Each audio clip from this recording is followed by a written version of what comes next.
Jesus vem antes, durante ou depois da grande tribulação? Existem três vertentes que são conhecidas, né? Existe mais uma que não são muito conhecidas, não. Mas tem três, né? Alguns dizem que Jesus vem antes, outros dizem que Jesus vem durante, outros dizem que Jesus vem pós a grande tribulação, após. Na verdade, biblicamente, Jesus vem antes da grande tribulação. Nós não temos na Bíblia, em nenhuma parte das Escrituras, a Bíblia falando que Jesus vem depois ou durante. A outra posição, a quarta posição teológica, que é menos conhecida, é a de que Jesus iria arrebatar a igreja parcialmente. Ou seja, as pessoas iam ficando prontas em comunhão com Deus, ele arrebata. O outro está pronto, arrebata. O outro está pronto, arrebata. Quer dizer, é uma coisa também sem sentido, não tem na Bíblia, né? Não existe isso em lugar nenhum. Mas é incrível como as pessoas criam doutrina. As pessoas são muito criativas. E elas criam, onde a Bíblia não tem, elas inventam. Esquecem de considerar Deuteronômio 29, 29, que diz que há coisas que não são para nós, não nos foram reveladas. Onde a Bíblia se cala, eu não devo ter voz. Isso é o que nós aprendemos. A Bíblia interpreta a si mesma, não precisa inventar. Mas aí veio os pais da igreja, veio fulano, veio Beltrano, veio Ciclano, que é importante, veio outro que é muito importante, veio outro que também é importante, e aí as doutrinas vão aparecendo, os ensinos vão aparecendo em relação à Bíblia, nem sempre estão corretos. Não é porque todo mundo está dizendo que é certo, ou alguns estão dizendo que está correto. Jesus não vem durante a grande tribulação e não vem depois. Geralmente os argumentos de quem defende Jesus vem durante ou pós-tribulação são os tradicionais e geralmente ele se apega a frases extras bíblicas, como: se os apóstolos sofreram, quem somos nós para não querer passar pela grande tribulação? São frases assim, porque biblicamente não tem. E o que é que tem? Na Bíblia tem que Jesus virá novamente, isso nós todos estamos de acordo. Agora que Jesus vai vir de uma maneira que a terra não vê, a priori não vê. Por quê? Porque quando ele vem primeiro para a igreja. E depois da grande tribulação, ele virá, mas não é para buscar a igreja, ele virá para julgar a terra. Então o que o povo pós-tribulacionista, os irmãos pós-tribulacionistas confundem, é esse entendimento. Que a volta de Jesus para a igreja, para arrebatar a igreja, ele vem até as nuvens, conforme está em 1 Tessalonicenses 4. Ele vem até as nuvens.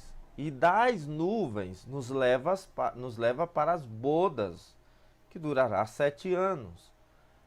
Estudando as 70 semanas de Daniel, você também consegue entender esses textos. Outra coisa que nós encontramos na Bíblia: quando ele vem, que todo olho verá, ele já vem com a igreja, pois diz, e milhares dos seus santos com ele. Então ele vem com a igreja para pisar a terra, conforme diz a Bíblia. No Antigo Testamento há uma predição num dos profetas menores que diz que ele pisará sobre o Monte das Oliveiras. Também foi a profecia dos anjos que quando Jesus subiu, que uma nuvem o ocultou dos olhos dos que ficavam aqui embaixo. O texto sagrado diz: porque estás olhando para cima, este Jesus que subiu, haverá de vir, do mesmo modo que o vistes ir. Aí será sua vinda em glória, que destruirá o governo do anticristo e estabelecerá o seu reino milenial aqui na terra. A sede do seu governo teocrático será em Jerusalém. E nós sabemos da importância que Jerusalém ainda tem para as profecias bíblicas. O profeta do Antigo Testamento, que diz que ele pisará o Monte das Oliveiras, ele afirma que o monte se rachará. Israel reconhece que, embora ele não reconheça Jesus como o Messias que eles esperam, mas Israel sabe das profecias e eles esperam Jesus, ou melhor, o Messias que eles aguardam, entrar pelos portais principais, aqueles antigos muros que estão fechados. Tanto é que eles têm lá um cemitério enorme, um cemitério judaico, porque eles acreditam que quando o Messias descer pelo Monte das Oliveiras e adentrar na Cidade Santa, Israel, em Jerusalém, pelos portais da Cidade Velha, eles acreditam que aqueles mortos que ali estão próximos haverão de levantar dos túmulos. Então eles sepultam os seus mortos ali, a fim de que o Messias, quando vier, isso acontecer. Eles não sabem,